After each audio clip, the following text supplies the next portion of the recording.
We'll talk about what typically triggers these air pockets, why the reason you're hearing is usually a convenient story, and what the hard numbers are quietly saying underneath all the noise. And don't skip the second half because the part nobody is talking about is what happens next inside the delivery calendar, inside the inventory math, and inside the leverage machine that decides whether this was a temporary punch or the start of a deeper shakeout. Also, check the description when you're done. I left bonus links there, including a premium WhatsApp channel link and a channel membership join link, so you can choose how you want to stay plugged in without chasing rumors. All right, let's set the stage. When silver is calm, most people forget one uncomfortable truth. Price discovery in modern metals doesn't happen the way your brain wants it to happen. A lot of folks imagine a clean little auction. Buyers show up with cash, sellers show up with metal, and the price lands somewhere in the middle. But in reality, the day-to-day price is often steered by a derivatives complex that's orders of magnitude larger than the physical market moving between hands. That doesn't automatically mean a cartoonish one villain controls everything. I'm going to challenge that in a minute. But it does mean this. If you're new, you need to understand that paper positioning can move silver faster than physical demand can respond, especially in short windows where liquidity is thin, emotions are hot, and stop. Losses are stacked like dominoes. So, yes, silver can be shoved down hard, not because the world suddenly stopped needing it, but because the market structure allows it. Based on recent market updates, the most active U.S. silver futures contract printed an enormous range recently, swinging from triple digits down into the mid-80s in days. To put the whiplash in perspective, the front silver contract recently showed a single-day range stretching from the mid-70s to well over 100 and a 52-week range that runs from the low 30s to north of 120. That's not a little choppy. That's a market that's been living on adrenaline, and it explains why slams feel like trapdoors. Gold's front contract has also been swinging in huge bands, with recent ranges running from the high 4,000s into the mid 5,000s. And the gold-silver ratio, people act like it should snap back to some magic average. But the past couple decades have seen it stretch from the low 30s to well above 100. So when you see it in the high 40s, don't treat that as destiny. Treat it as a temperature reading. It tells you the market is nervous, not that silver is wrong. And nervous markets love to fake you out before the real move. And if you're sitting there thinking, okay, but why now? Why this slam? That's where the story gets interesting. Because every slam comes with a headline, a neat little explanation that makes it feel logical. This time, the narrative floating around is some version of a hawkish shift is coming. A new central bank leader could tighten policy. The dollar strengthens and metals have to drop. Maybe you've heard that. Maybe you've seen the talking heads repeat it like it's gravity. And yes, expectations around rates and the dollar can hit precious metals. That's real. But here's what's also real. Headlines are often just the wrapper. They're not the engine. When a market gets slammed, the reason is frequently whatever fits the calendar that day. A rumor, a quote, a data point, a political whisper, something simple enough to put on a chyron. Meanwhile, the actual mechanics are sitting backstage pulling levers you never see. So I want to separate two things, the story you're being sold and the machine that can make that story matter. Let's start with what didn't change. Did the world stop installing solar panels overnight? No. Did the electronics industry suddenly decide it doesn't need silver and contacts, solder, and components? No. Did EV supply chains magically rewrite their bill of materials in a week? No.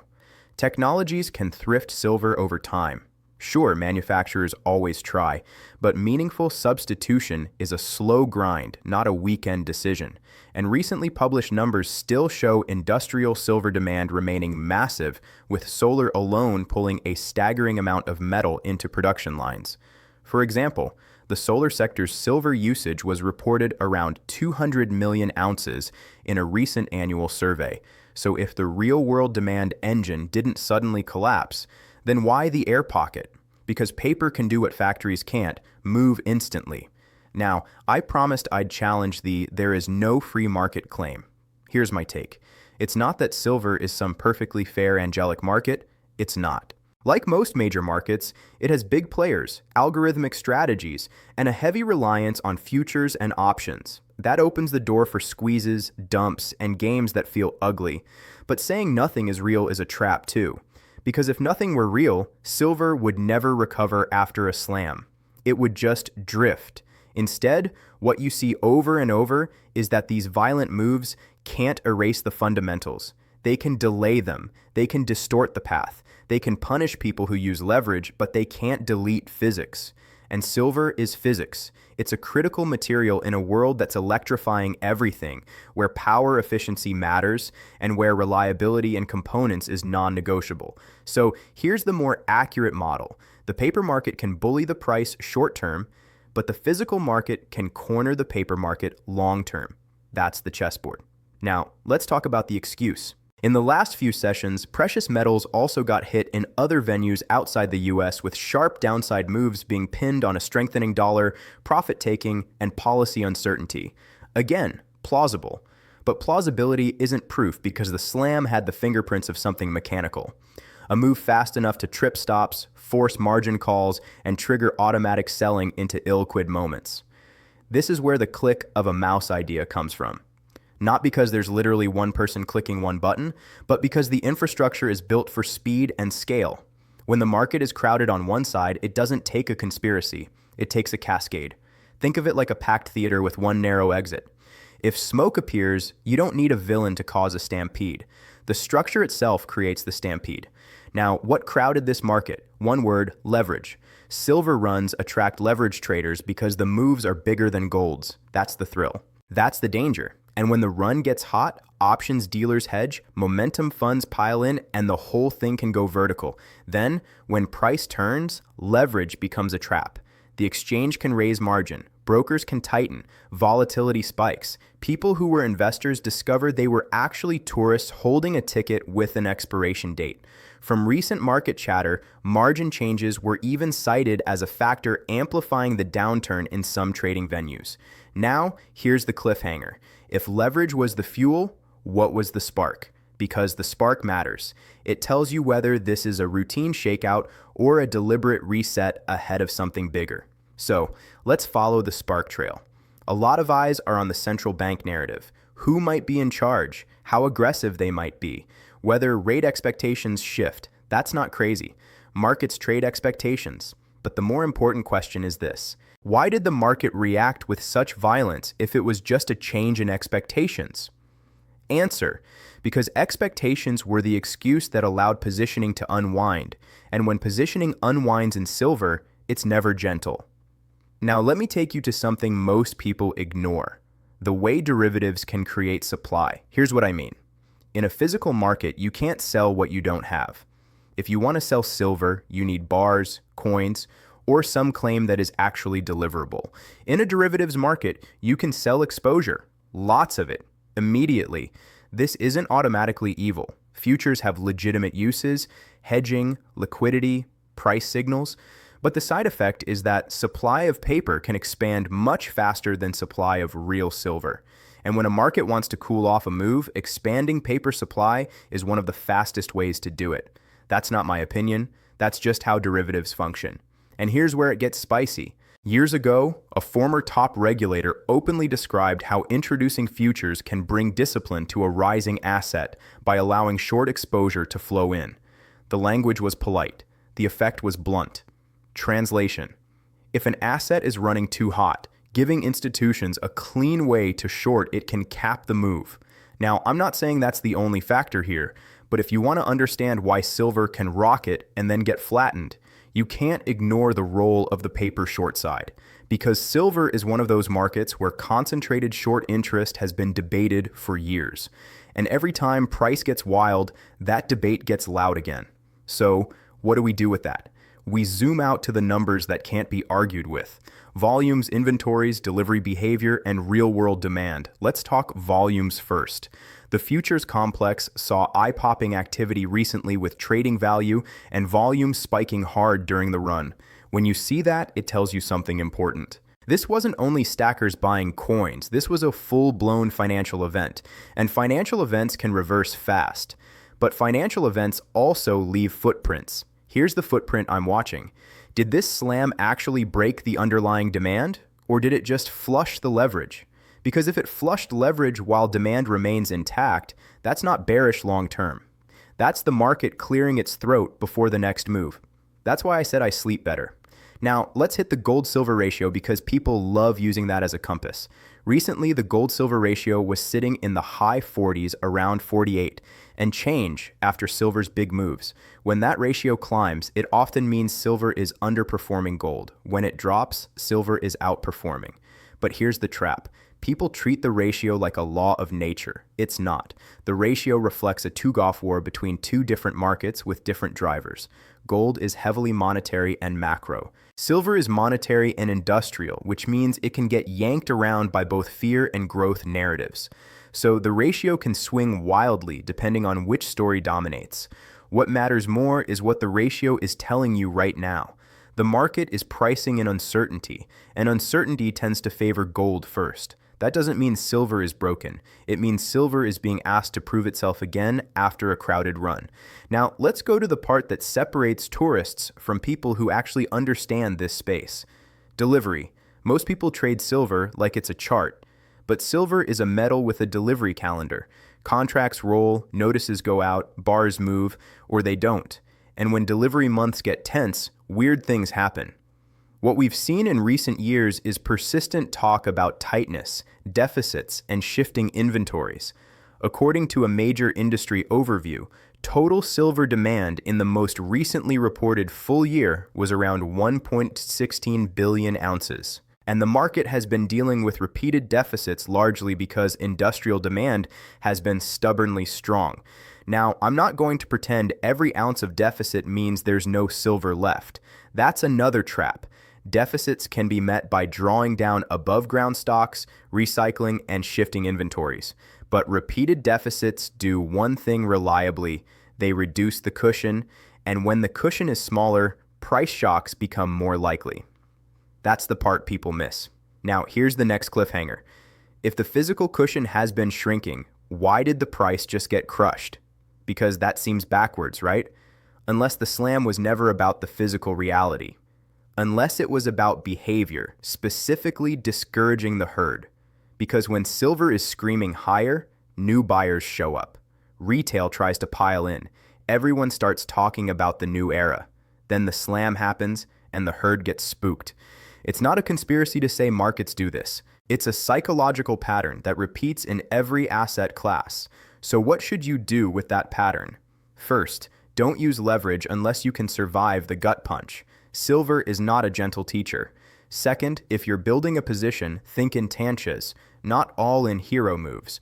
Third, separate paper price action from physical strategy. If you're holding physical, the point isn't to win a weekly candle.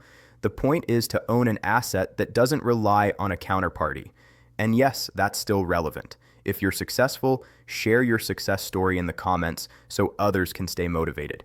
Now, let's talk about the who. In a way that doesn't turn into a cartoon. It's tempting to point at one company, one bank, one name, and say, that's the villain. Real life is messier. Modern markets are networks, banks, funds, dealers, market makers, and algorithms that respond to flows. But there are still power centers. And one of the biggest power centers is the rule book itself. Who is allowed to do what, with what leverage, and with what reporting? More participants can mean more liquidity.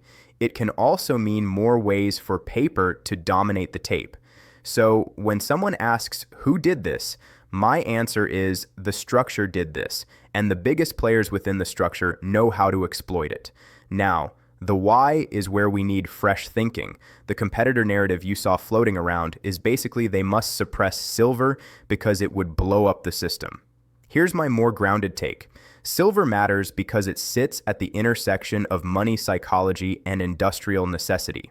If silver price surges too fast, it doesn't instantly end civilization. But it does cause stress. It stresses manufacturers who have contracts and margins. It stresses funds with short exposure. It stresses traders who assumed a certain volatility regime. And it stresses policy narratives because a surging precious metals complex can signal that confidence is cracking. So yes, there is an incentive across different groups for silver to not become a daily headline about currency distrust or supply shock. But that incentive doesn't require a secret basement. It requires incentive alignment. And when incentives align, the market tends to do what's most convenient for the powerful. Shake out the weak hands, keep the system stable, and let the asset rise later in a way that feels orderly. That's the game. Now let's bring in fresh data that wasn't in the competitor script, because this matters for your next move. First, solar. The solar industry's silver consumption has been rising for years, but what many people don't realize is how sensitive it is to installation cycles and policy support. Even with ongoing efforts to reduce silver per cell, total solar deployment has been so large that overall silver use in PV has stayed enormous. In one recent report, PV demand for silver in a single year was reported near 198 million ounces. Second, electronics and electrification. Industrial demand wasn't just strong, it was described as hitting record levels recently, especially in electronics and electrical applications. Third, the deficit narrative. Some recent commentary projected another structural deficit year, even as certain categories of demand softened, which tells you the market remains tight in the areas that matter for modern tech. And fourth, the price reality. Just a few days ago, gold was reported trading above $5,000 per ounce amid uncertainty, with silver hovering near record territory before the flush. That matters because it tells you this isn't some tiny niche corner. Big money is watching. Now, the skeptical angle. Here's what I don't fully buy: the idea that paper can keep this down forever. Paper can stretch the timeline. It can create brutal drawdowns. It can ruin over-leveraged traders, but it can't manufacture physical silver at scale. And the demand story is not a meme. It's industrial. If the world keeps building out grids, data centers, EV infrastructure, and solar, silver stays relevant, which brings us back to the slam. I think what you just witnessed was a leverage purge potentially amplified by policy rumors and risk-off positioning, not a death sentence for the thesis. But I'm also not going to sugarcoat it. If silver can drop this hard in days, it can do it again. So the real question isn't will silver go up? The real question is, can you stay in the game long enough to be right? That's where strategy matters more than prediction. Now let's talk about the how, because I want you to be able to recognize the pattern next time before it happens. Step 1, price runs. Step 2, mainstream attention increases. Step 3, derivative activity explodes. Options, futures, leveraged ETFs, all of it. Step 4, the market finds a catalyst to justify a reversal.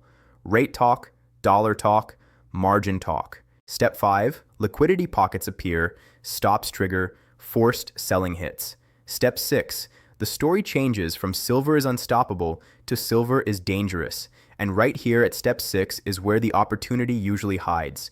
Not because you buy blindly, but because you observe whether the slam actually changed the physical reality. So what do we watch? We watch whether premiums stay elevated in physical channels.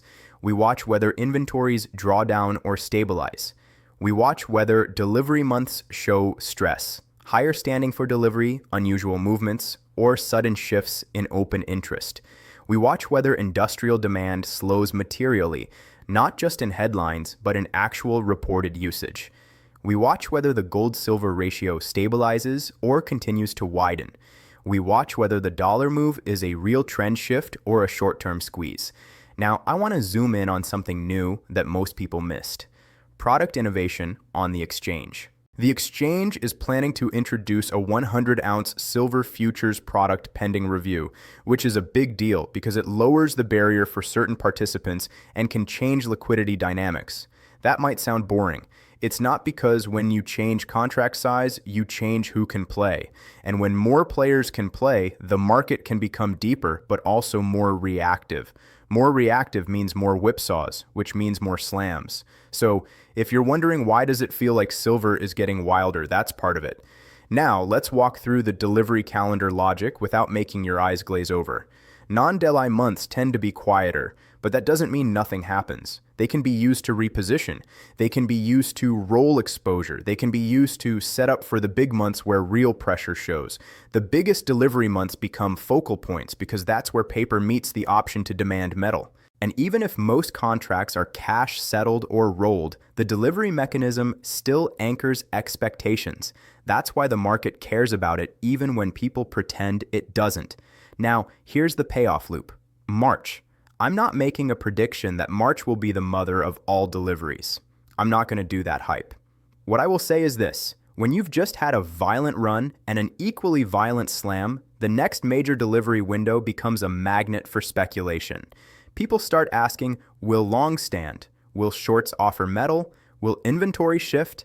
And when those questions get loud enough, volatility returns. So if you want to understand the next phase, watch positioning heading into the next major delivery period.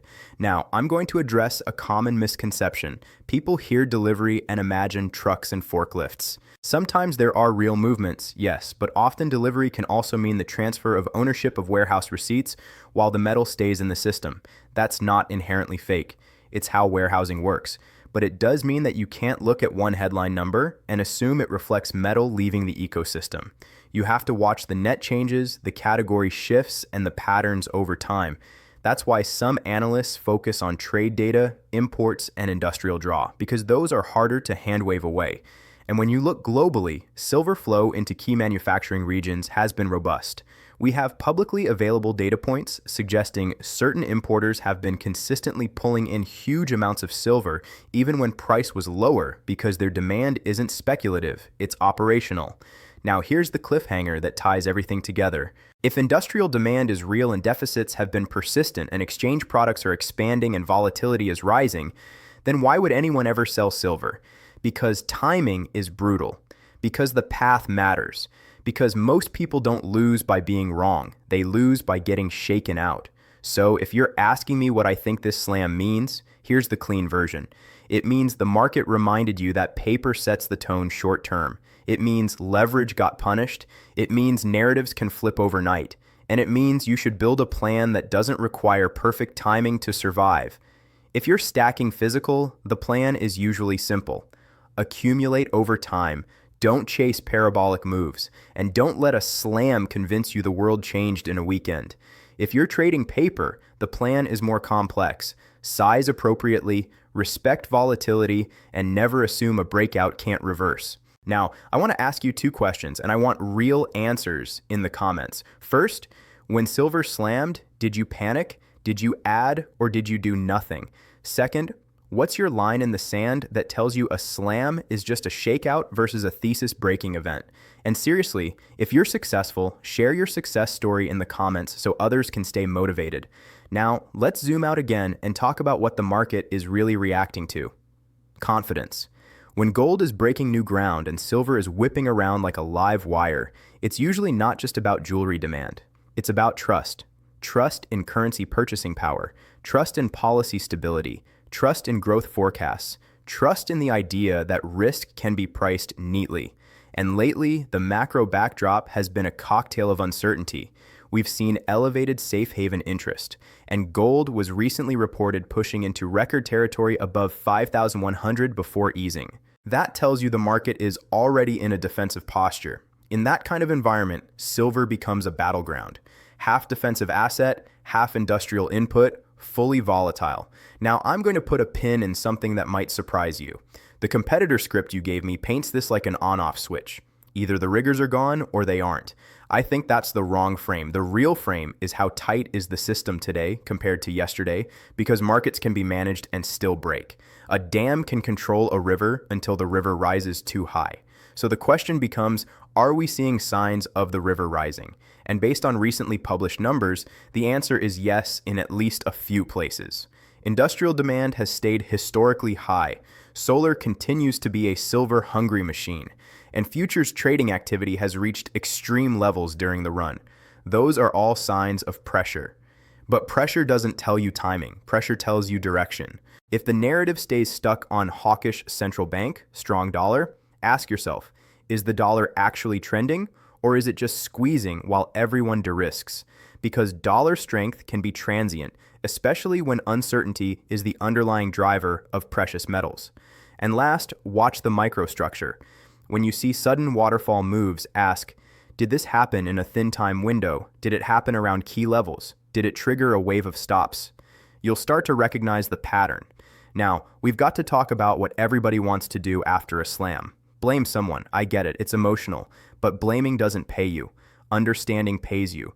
So instead of screaming rigged and stopping there, we need to understand what to do with that information. Here's the most useful takeaway. If you believe the short-term tape is dominated by derivatives, then your goal is to avoid being forced out by derivatives. Meaning, don't build a position that requires you to be right tomorrow. Build a position that can survive a month like this. That's how you win. Now, I'm going to wrap the main analysis with a scenario map. Scenario 1. This was a classic leverage flush. In that case, you'll see price stabilize, physical premiums remain firm, and the next push higher will come from a higher quality base. Less froth, more real buying. Scenario 2. This was the beginning of a longer risk-off wave. In that case, you'll see a broader liquidation across commodities, a stronger dollar trend, and silver may underperform for longer than people want. Scenario 3. This was a tactical reset ahead of a new policy or macro shock. In that case, the market may look calm for a moment and then you'll get another sudden move that catches everyone off guard, which is most likely.